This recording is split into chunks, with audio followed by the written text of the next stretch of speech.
In lesson 13-1, we are going to learn a couple of um, relationships between angles and triangles. The first one, you already know the answer to this, but you may not have ever thought about it from this perspective. So we're going to do exactly what it says to do. I have already traced and drawn a triangle.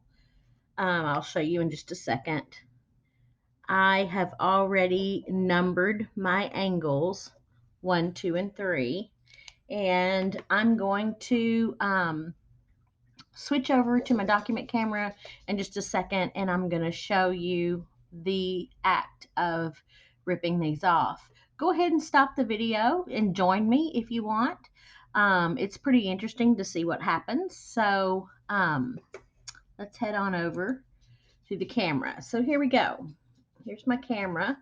And I have my triangle. I cut it out. I numbered my angles 1, 2, 3, and now I'm just going to tear the angles off the triangle. So you can see I didn't try to do any trickery or anything. There's the angles that I tore off the triangle.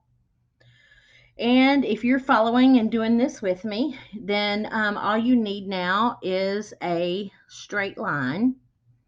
And I'm going to line one of the edges of any one of the triangles, any one of the angles. It doesn't matter. I don't have to go in order. But my number 1 was closest, so I grabbed it. And we'll line number 2 up right there next to it. My fingers must be sticky. So let me get something to push this around a little bit. Okay, there's angle 2. And then I'm going to slide angle 3 right up in there. And what happened when I combined all 3 of my angles? They formed a straight angle.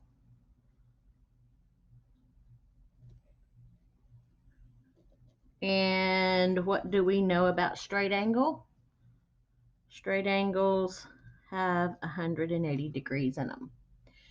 And I believe that's exactly what they concluded right here. Arrange the corners so that they're adjacent. What's formed? A straight angle. What happens, what appears to be true about the sum of the measures of the angles of a triangle. So they want us to write a conjecture. It looks like that if you add all the angles together, and I guess I could write this down for you.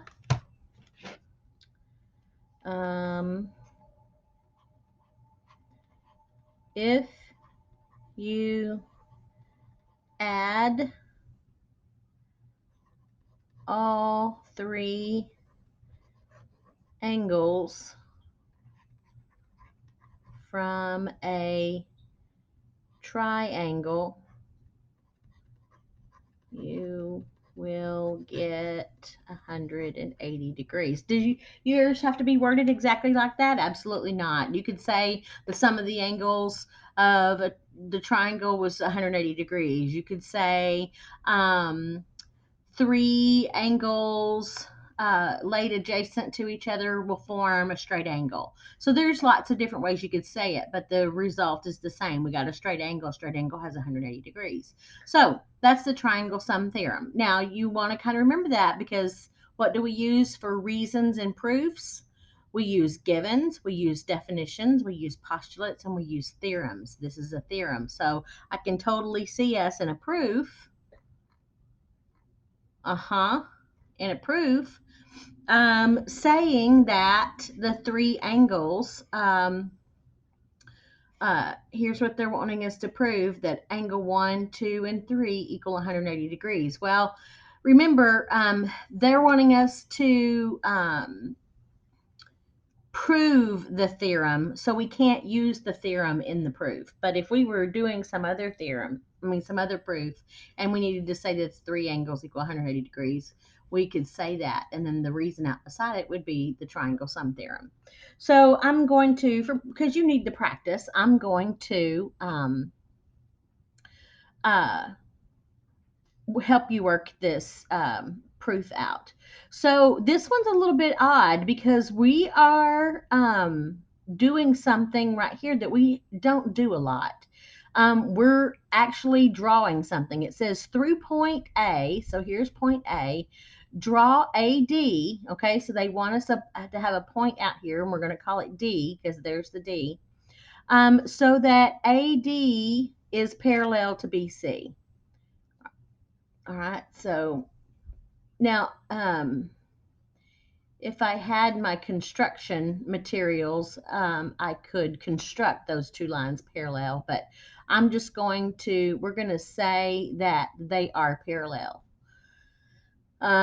So this is called over here, this is called, I don't know what they're going to call it. It's not given.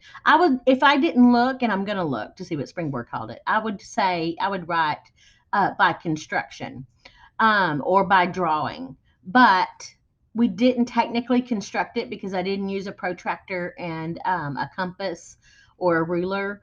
But let me see what the teacher's edition says that they put right there. Okay, they stated the property or the theorem or whatever, the postulate, that you can take any point, not on a line, there's exactly one line. So that's the parallel postulate. So yeah, there's a thing that says that if you have a point, you can always draw a line through that point parallel to another line. Okay, so that's what we would write right there. And I wouldn't write, remember, when you're listing reasons, you can write the postulate's name or the theorem's name, or you can write what it says. Now, over here, it says the parallel postulate states, and then they write all this. So, this is what they had written in the Springboard book. Okay, you can write what the postulate says, but I'm also allowed to put the name of the postulate. Not all postulates have names, but this one does. So I'm just going to write parallel postulate. Why am I choosing to write the name rather than what it says? Because I'm just that lazy.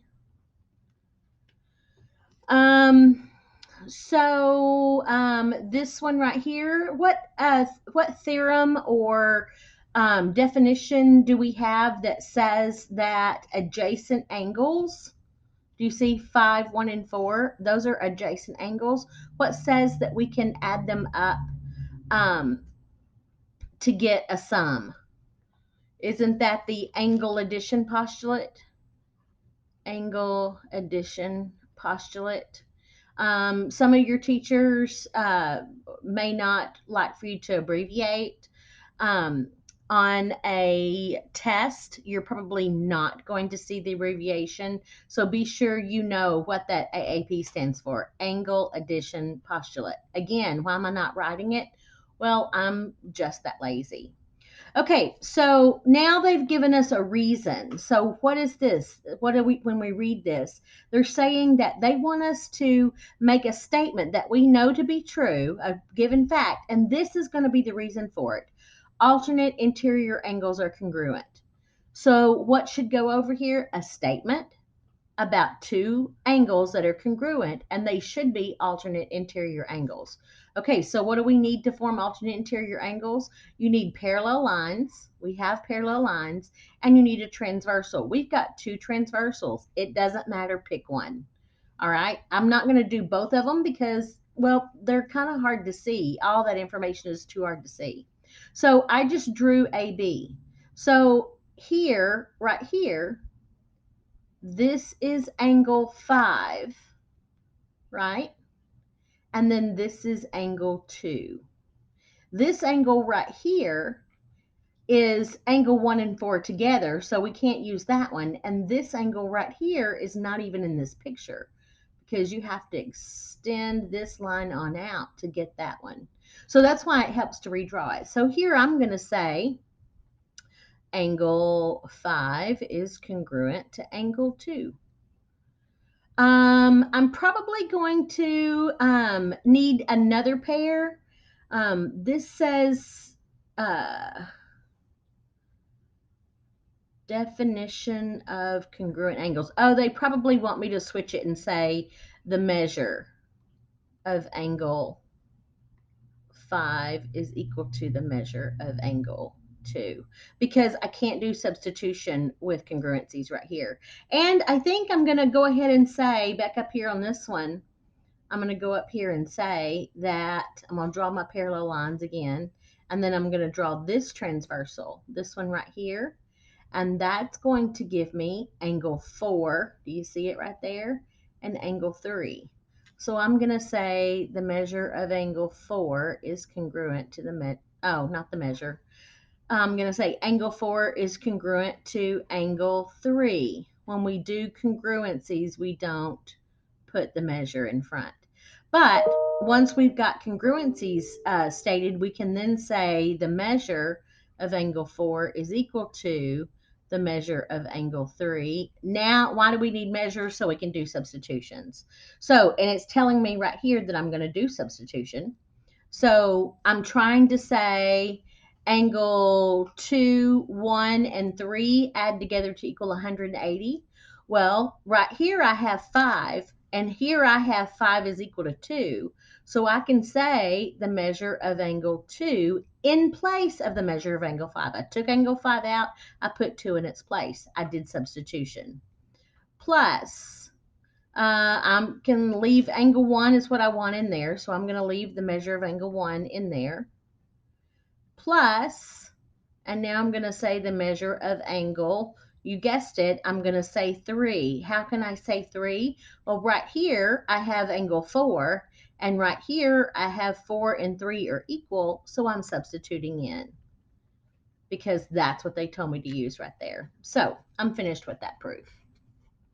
I'm going to go ahead and stop, and I will start the next video on this picture right here. So what page am I on? Page 183. Go ahead and turn to page 183, and we'll pick up here on the next video.